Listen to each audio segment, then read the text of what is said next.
This is Trend Following Radio, where great thinking comes alive. Nobel Prize winners, legendary traders, best-selling authors, and the pros that know what drive us irrational human beings. I am your host, Michael Covel. Not filtered, raw, honest. That's my passion.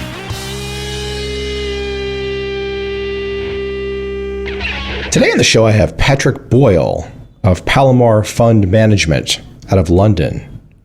A fun conversation, our first conversation, but I think you'll enjoy.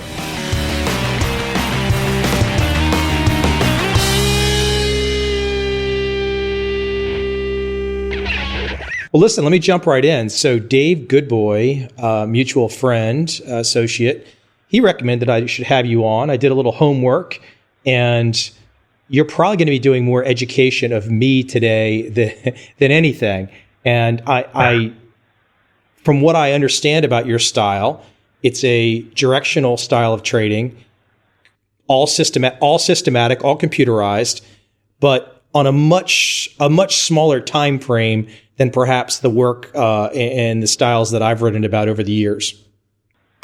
Yeah, that's probably true. I guess, I guess everyone just sort of finds their time frame based on the research that they do. And I actually, when I first started out doing any market research at all, I was looking for kind of, multi-year type signals, simply because, that's, if you can keep your transaction costs down and if you can, it's sort of tax optimized in the States in particular to have, longer holding periods. It's quite attractive, but unfortunately for me, the better the signals I found, the shorter the time frame, or at least, balanced against transaction costs. So I ended up with the best research I was doing was finding sort of half day to kind of 3 or 4 day holding period trades. Now you're running a fund right now, and if I just had to kind of blur my eyes for a second and I was to, the audience out there listening is going to be a very wide, diverse audience. But let's say the average person out there, just the average trader that wants to break in, I'm gathering it's pretty tough to compete with you on time frames when you are running a substantial fund with a decade plus of research behind you. It's probably pretty tough to compete on the much shorter time frames. Am I going the right direction? Well, I think that, in almost any time frame and any style of trading, it's tough to compete. I think a lot of people feel that, you can kind of bang out a few hours of research and you should be able to come up with a winning trading strategy. They'll sort of read an article about Warren Buffett and say, oh, he has a good common sense approach. I have a lot of common sense. I can invest like he does. And the truth is that any trading strategy at all, or any trader, in order to be good, has to put in a lot of work and has to do a lot of research. And you do have to continue doing research as well. You might find something great, but that doesn't mean you can rest on your laurels, because the market is always changing. People are always catching up. And, I think for anyone who, wants to run a fund or wants to have a trading strategy that differentiates themselves, it's going to be a lot of work. Let me ask you, maybe you could give some of your background going back in time, maybe how you got started, maybe any early mentors that you might want to elaborate on. That'd be great. I think to help people know more about you. Like I said, until Dave's like, hey, you got to talk to Patrick. I mean, I had to go do some Googling.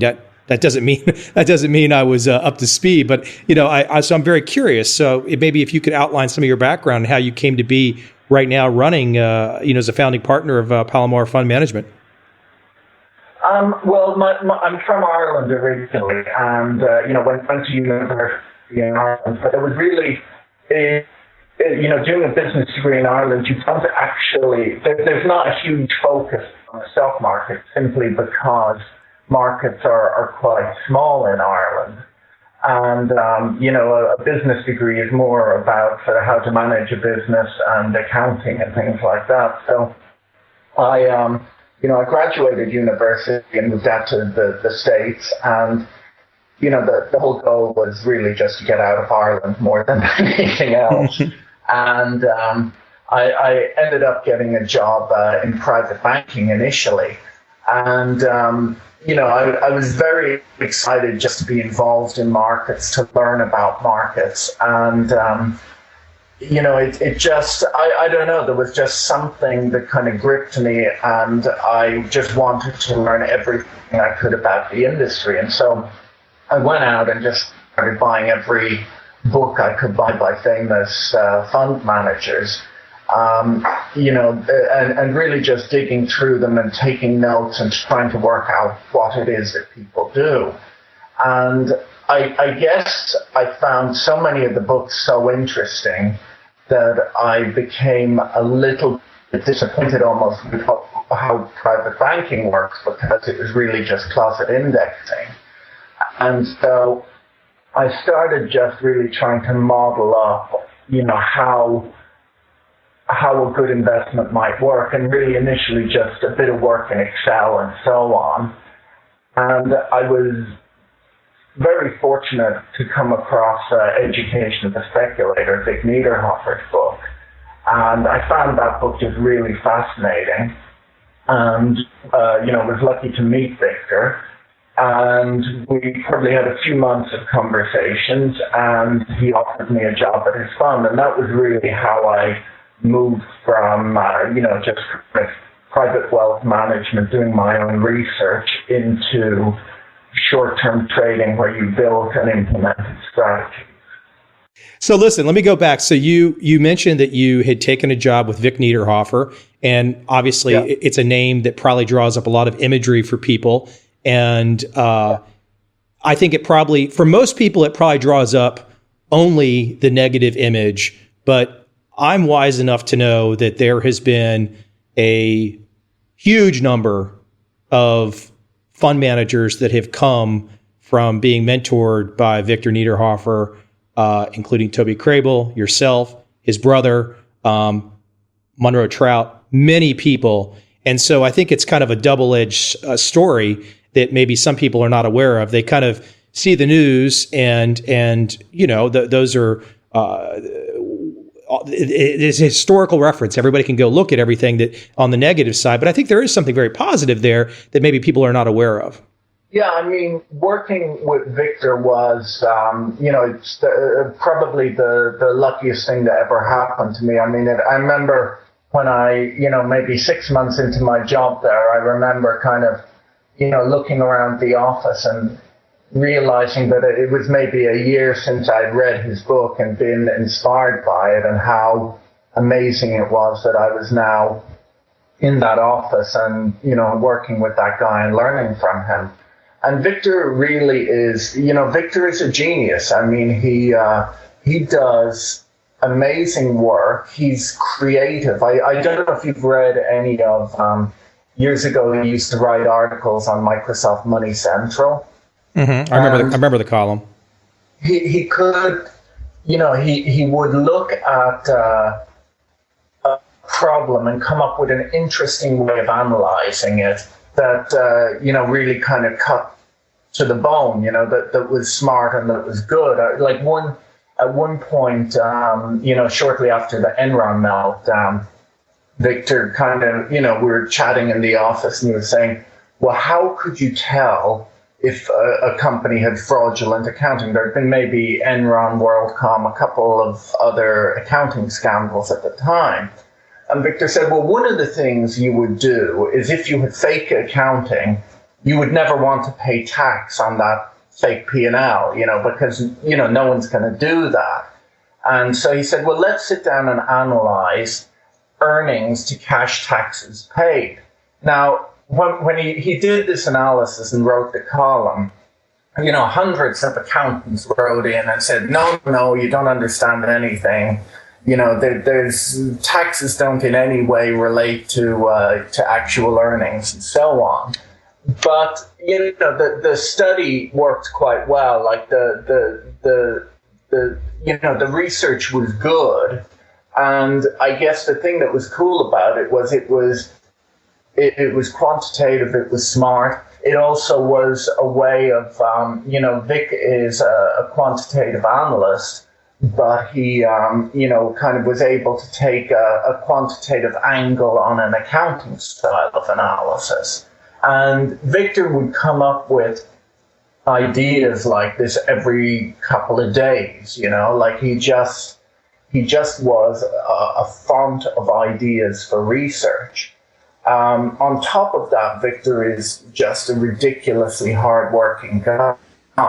And you sit there and you see, like, when you see his sports record and how he went to be national champion in squash within a year of picking up a squash racket, that sounds amazing almost until you meet the guy and you realize that once he sets his mind to something, he will just work away and drill away at it until he achieves it. And so for me, starting out there, I just learned so much, and I think I would bet that, every other person who's worked there would probably have, similar stories and similar feelings about working there. Well, it really is an interesting story because, like I said in the beginning of that kind of intro, most people know about the negative time periods and the negative times with funds, but people probably don't connect the dots.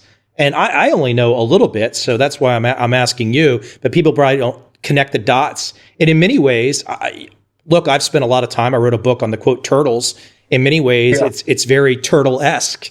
The lineage, is that a fair assessment? Well, I think there's if you look at the hedge funds of that generation, it was about returns. And, most of the guys that you write about you read the old, what were they, the hedge fund or the Market Wizards books with the profiles on a lot of those very big fund managers, they pushed it hard. And, their goal was to bang out 50, 100% years. And a lot of them did, but equally they give you volatility. And I don't think, any of those guys are going to tell you any different. Victor never told people he was running the lowest risk fund, that should be compared to a T-bill. Like, he had, I think up until 96, he was the number one returning fund manager of all time periods. And, that involves, having years that were up 100% or more. So then when there's a drawdown or a big loss, I think it's probably quite reasonable to look at a person's return, and anyone who gives you a 20% up year, it's probably reasonable to say that they can give you a 20% down year. And anyone who gives you a 50% up year can give you a 50% down year.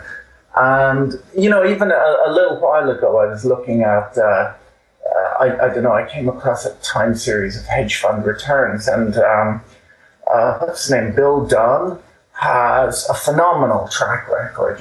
If you look at his returns over, since inception, I mean, they're massive. They're probably better than any of the trend followers. You probably know this better than I do, but I was a little bit surprised to see that his AUM is significantly less than a lot of the other trend followers.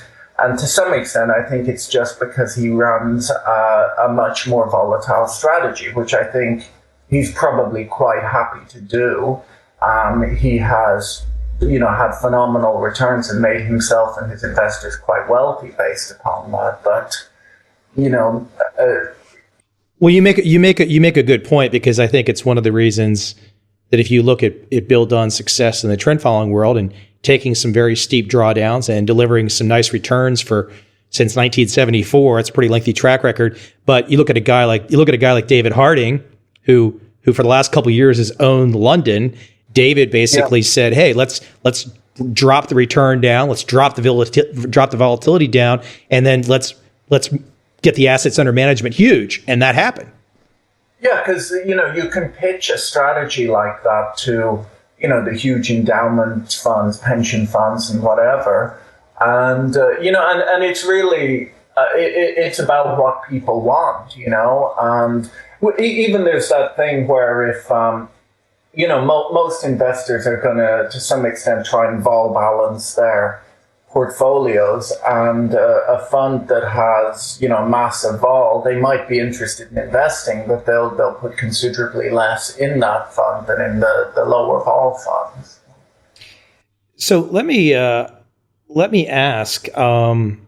I noticed on your Twitter feed, kind of to go in a side direction here, it looks like you have no problem taking some political stances out there, or let's just say you have no problem offering your opinion about the Fed, or wondering about how the SEC has basically now found nobody to violate any laws in the last 5 years. You seem to have no problem being out there with views.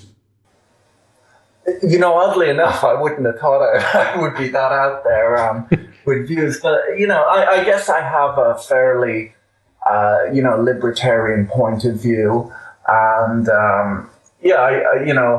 I think it's interesting. I guess on the thing of the SEC investigations, the only guy who's been found, like there were massive issues that occurred in markets. There were huge problems with how everything was run at the large financial institutions around the world.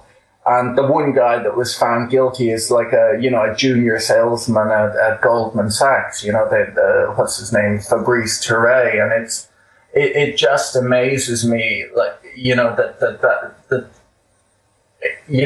look at, the questionable accounting that possibly occurred at all of the big firms and so on. And all they can find is Fabrice Touret, who essentially acted as a broker. I mean, you look at it, I'm not really so sure that he suckered anyone either. I mean, people know that there's someone on the other side of their trade, and the fact that he didn't disclose who's on the other side of a trade, I'm not sure is even interesting. I mean, every time you buy or sell in a financial market, do you ask who the person who sold to you or bought from you was? I don't know. It's not. I guess I just am a little bit surprised that with all of the work that was supposed to go into working out the problems around within banking, that was really all that they could find. It's an interesting time, and I'm sure we could have the whole conversation about this. But I guess when you look at when you have too big to fail banks, and you have the Fed instituting policies that perhaps are just kind of made up on the fly to some degree, who knows what the future beholds? I guess, and you mentioned this when I saw in some of your comments online. You said, "Hey, look, but we're directional, but we're gonna do well. We're gonna make money regardless of what happens." Well, you never know. That you can't guarantee that you'll make money. I mean, it's we're traders. We take risk with the goal of making money. But I quite like running a directional fund. I actually find it to be it's a very clean exposure. When you're long or short, financial markets, that's an understandable portfolio. You often see, a lot of hedge funds, they'll put on very complex positions where they're, long one product and hedge out all these different risks and so on. And they'll tell you that it's a very low risk exposure that they're giving you. But the problem is that the risk that they're exposing you to is a very difficult to understand risk. While, if you're on a daily basis getting either long or short, contracts like the S&P 500, it's an understandable risk, and you're also less exposed to certain risks like, deleveraging and so on. When I worked, at firms during the credit crunch, and you would see an awful lot of, I worked on multi-strategy desks, and you would see an awful lot of the other strategies that would all take losses at the same time. And it was due to, the basically risk being cut across the street. Almost if there was a loss in a merger art book, the risk managers would go around and tell the vol guys and the converts guys and the every different strategy, they would tell them to cut 10%, and this happens street-wide. And so suddenly other strategies that are entirely unrelated to the area where a loss occurred are being unwound, and thus spreads are widening, and these are risks that people are exposed to. While in a simpler strategy, where you're essentially just trying to predict short-term movements in, stock and bond prices, you're a little bit less exposed to that kind of risk. I'm assuming, and correct me if I'm wrong, I'm assuming that like trend following type CTAs, I'm assuming your performance correlation to the S&P is not very correlated. It's pretty close to zero, yeah. Yeah, I mean, each month's return comes in, the correlation will change a little bit, but over the long run, a correlation of about Well, let me zero. ask the follow-up question. How do you correlate to the trend-following CTAs? Pretty much zero to the trend-following CTAs as well. Interesting. So it's definitely a kind of a niche space that becomes a whole new conversation for those that you can get to sit down with you and talk about it. Well, I think it's probably something that obviously it helps differentiate the fund, because, if you tomorrow set up a CTA that you were able to correlate perfectly to Winton, if you could back out exactly what Winton was doing and run a fund like that, the problem is that people will come to you and say, why should I invest with you and not Winton? They came up with this strategy, you're a hanger on. At least when one of the things about correlation is that I often tell people that just because you have a correlation of zero doesn't mean that on a given day, you won't have performance in line with the product that you're uncorrelated to. But the one thing it does tell you is that the person is probably doing something a little bit different. So, I saw something in the headlines too that you have an association with ISAM. Yes, yeah. So have you had a chance to have lunch with Larry Height yet? I have not. No. You're missing out. Yeah. you next time you're in New York, you have to. Listen, let me jump back though. I want to jump back to some of your early experiences, because I think it's an interesting, and we'll jump forward too as well. But I'm curious, because I didn't ask these, but kind of when you were training, when you were learning, being mentored, learning under Victor Niederhoffer, what is some big picture takeaways that you could tell the audience and say, hey, this is what I took away, and without revealing any proprietary secrets, but this is what I took away that is some of the things that have stayed with me and influenced me ongoing? I think the big thing that almost everyone who works for Vic Niederhoffer learns is kind of a process of research, because Victor doesn't, when you work for Vic, it's not like, you'll see guys who, we'll say at a big bank or something like that, someone might be hired in and they're sort of an associate, and they'll be a guy who's running a trade who will then say, this is what I do, this is how you copy it.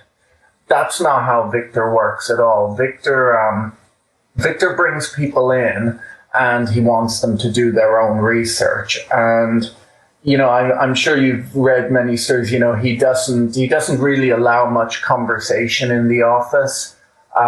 He really, his goal is to have a smart person sit down, do their own work and bring it to him. And he will then say, I like it or I don't like it. If he doesn't like it, he'll tell you why he doesn't like it and how you might improve it.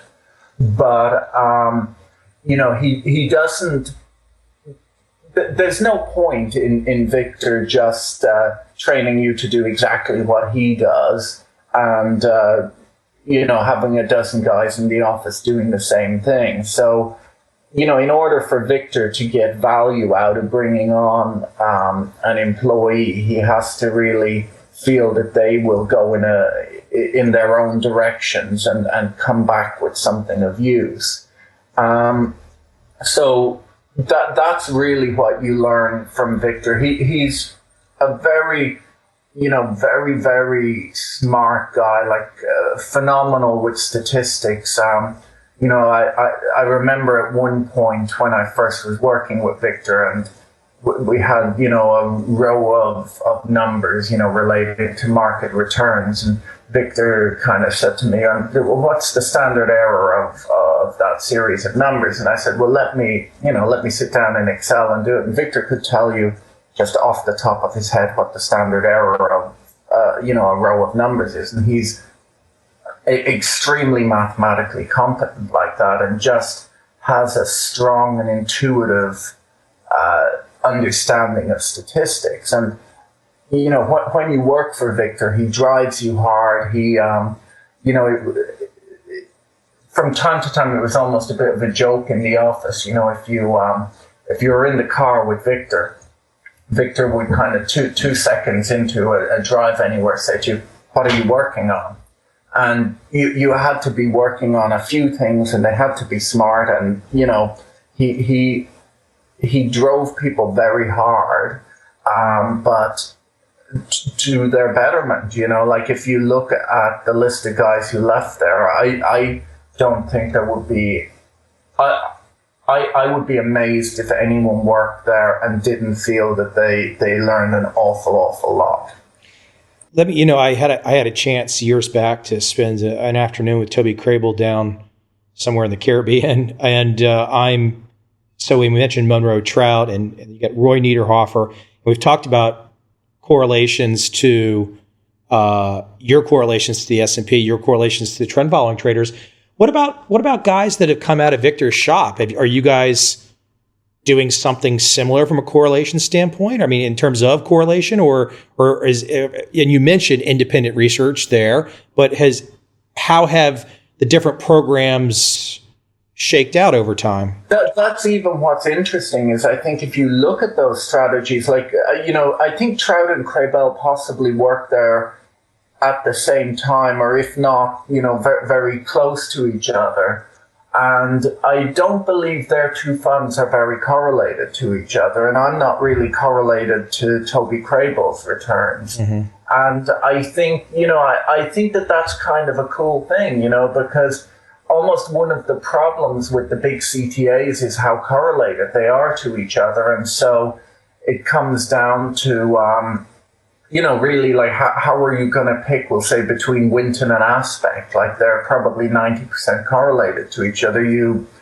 It's a tougher thing. While I think, most of the, Roy's returns are total. Yeah, I mean, it's quite interesting, even Roy probably, obviously had the longest association with Victor, but I don't think what they do is really, I don't think Roy's trading strategy is probably very similar to Victor's. So, other with that core idea of how to do research, but, you send, Roy has he's probably been running his own fund for 15 or 20 years now.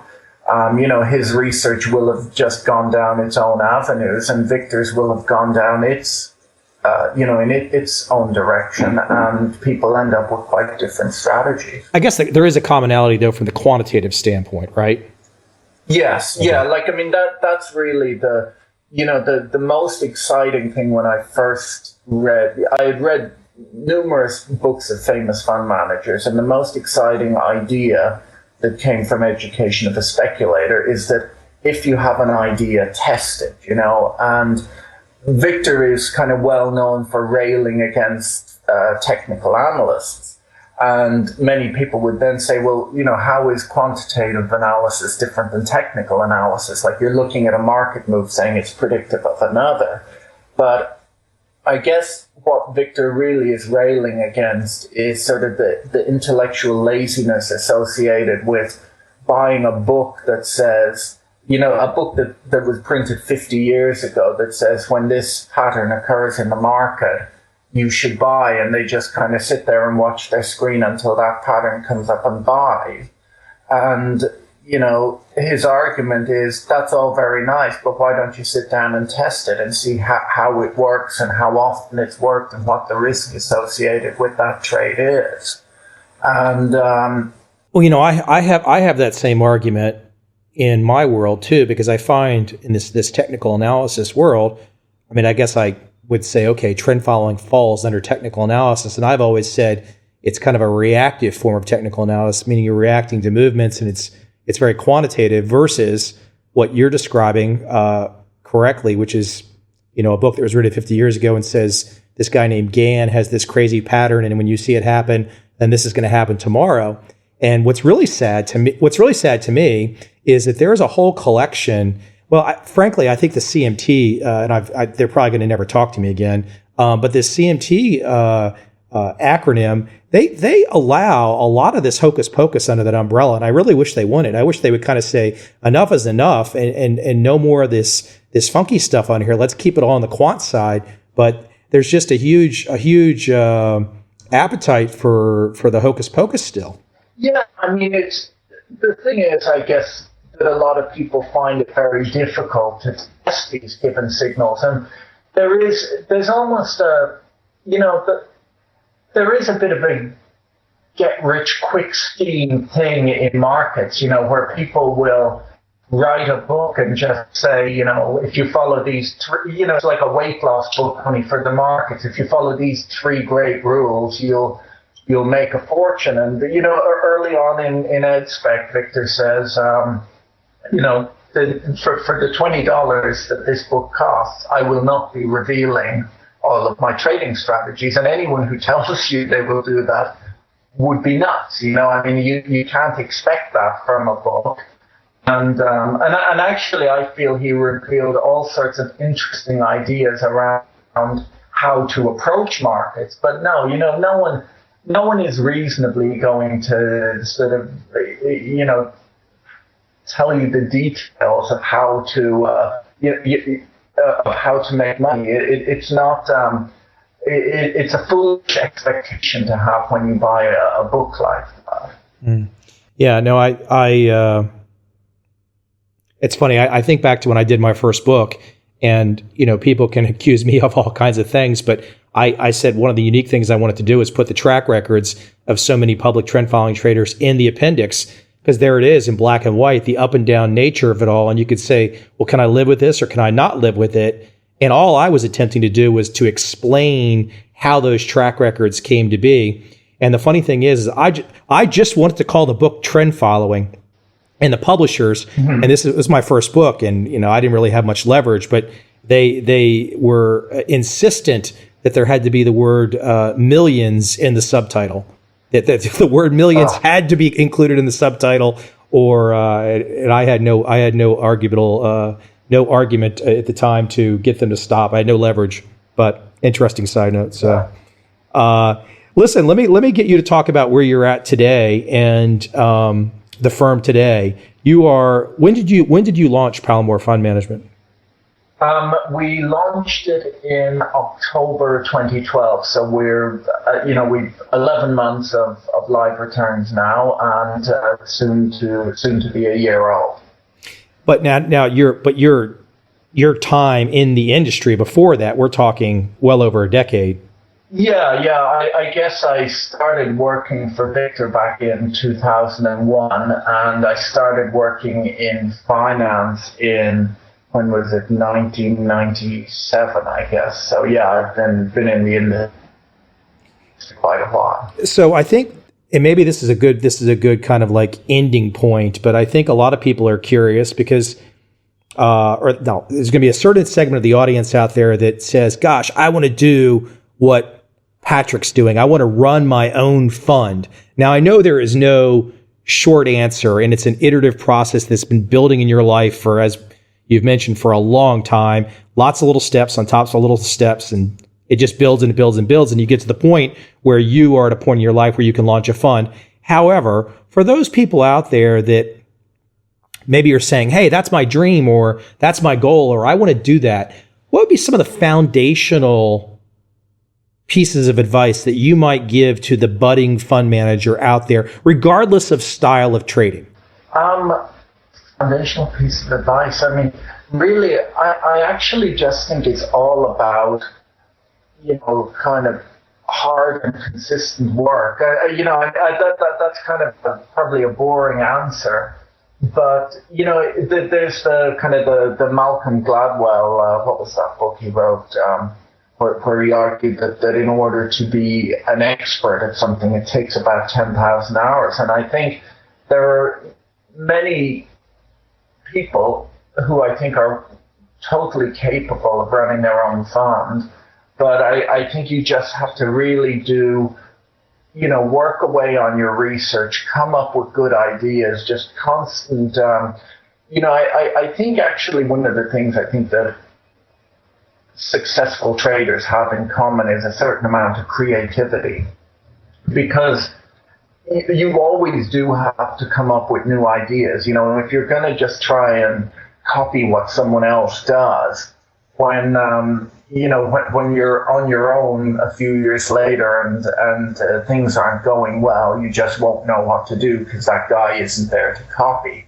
And so you really just have to work away at your own research, find your own style, and I think I really think it's all just down to kind of hard work and research. Hey, I have one more question. I just remembered because I think I saw on your Twitter feed too. You're a fan of James Altucher. You know James? Yeah, well, I know James through Victor. James worked there for a little while I was there. Yeah, I love some of the stuff he's doing right now. I love that brutal honesty that he's got out there with a certain libertarian edge. You mentioned that libertarian edge. I know that exists at the Daily Speculations site because but I do love that. I think it's something that in a completely different subject than perhaps our conversation. But I hope one day maybe that people wrap their arms around and wrap their passion around. Not necessarily that you define libertarianism as have somebody this or that, whatever, but just to kind of say, gosh, there is this liberty concept, and to kind of go there. And I think it'd be great for society if we could ultimately get more people to that understanding. Well, I think it's almost a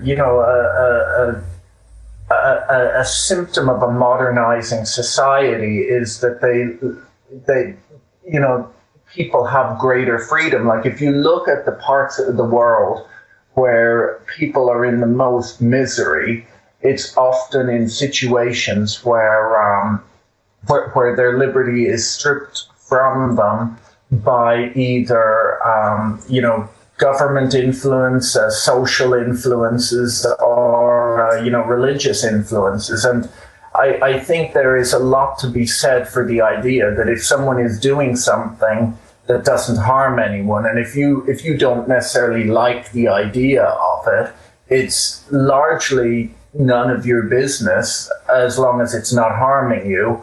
And allowing people to do what they want allows you then to ask to be left free to do what you want to do as long as it's not harming anyone. I think it's a very difficult concept for a majority to understand. I see so many people out there and they they seemingly, to me, and maybe it's just there's a desperation, but the numbers of people in all societies that are looking to government for assistance is amazing. And I'll tell you, I'll make a contrast for you that I see in America, the home of liberty.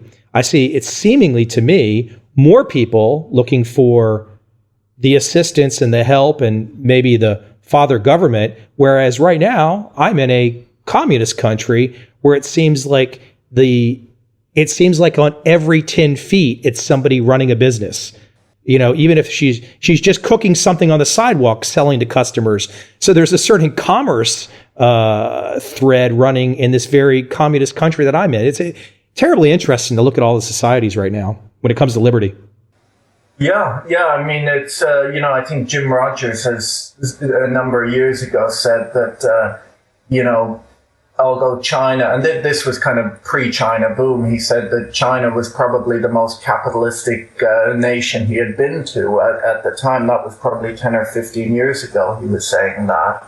And I don't know. It's I read a little while ago, you wrote quite a good article. It was a review of what's that guy's name? Michael Moore's one of his yes, films. Victor published that on his website, actually. Yeah, I think I read it on Vic's website, but the piece, I think there is a lot of, when you say that people have a hard time getting around this idea of just allowing people to be free to kind of conduct their own affairs. A lot of it relates to trust in human nature. And I think that, if you believe that people left to their own will largely behave decently, that idea appeals to you. And I think, people like Michael Moore that just want the government to crack down on and control everything have a very strong belief that I think, you'd have to ask him, but I get the impression they feel that people have an inherent badness in them that has to be controlled. And so I guess it's really, that's almost the core difference in belief, rather than whether people should be allowed to do what they want. It's more whether people can be trusted to do. As you mentioned that, I'll give you a really kind of fun example that I see in Saigon every day, and that's crossing the street. And so the vast majority of transportation here are motorbikes. So just millions of people on motorbikes. If you walk out into a street, whether the light is on your side or not, you literally just should not look at the motorbikes and should not make eye contact. You should just walk with a purposeful gait across the street because the Vietnamese will not run you over. And they will not run you over, and there is that trust. And it took me initially, it took me some time to get used to it because if I did that in America, I'd be dead. Yeah. And that's a wonderful little thing, but it's a wonderful foundational thing for a society to have that kind of trust. Yeah. Well, even I remember many years ago when there was the big power outage in the Northeast United States. I drove home from work and, everything was black, but it was one of the quickest drives home that I had because you're not bogged down in traffic lights and people sort of reasonably let each other go. They kind of, at a junction, a few cars will go and then a few cars will go in the other direction. Actually, it works quite well. Like I was impressed by how reasonable and fair people were in there. People didn't just sort of, hog a traffic light, because you could imagine that once one side got going, people might just say, we'll just keep going and those other guys going in the other direction are stuffed. While actually people kind of were waving each other on and letting them go. And that's how society organizes itself. And that's why humans actually live together in cities. If we were so out to get each other, our whole goal would be to live as far away from each other as possible to defend from that. No, I love these types of conversations. I think it's just fun to make observations and make comparisons. And I'm not trying to say anything's better here or better there or wherever. I just think that we should all be better critical thinkers and maybe observe what's good in certain cities or societies and maybe try and adopt it across the world. And I don't know. I'm being a little idealistic, but this is my view. Hey, listen, what is the best place, Patrick, for people to connect with you? Why don't you give out your website and maybe even your Twitter address? Yeah, my website is just palomarfund.com, and it's a fairly empty website. And my Twitter handle is at Patrick E. Boyle. Okay. An empty website, which means you only want to connect with those that are going to step up to the plate and make an allocation that's of note. Something like that, right? You're not going to say it, but I'll say it for you. Well, you get a website URL, you have to put something there, Well, listen, hey, it's been fun chatting, and you'll have to give Victor a twist, and maybe we'll get him on sometime too soon. He's a fascinating guy. I think you'd enjoy talking to him. So listen, hey Patrick, thank you for the time today, and hopefully we'll talk soon. Okay, have a great day. Take care. Bye bye.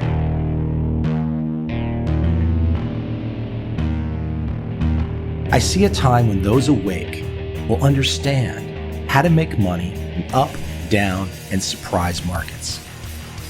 Whether new trader or experienced, college student or financial advisor, protecting against a crash or just trying to make a lot of money, trend following offers everyone an answer in uncertain times. To get started immediately, send me an email, michael@covel.com. I will send you the right trend following steps to take along with my free video.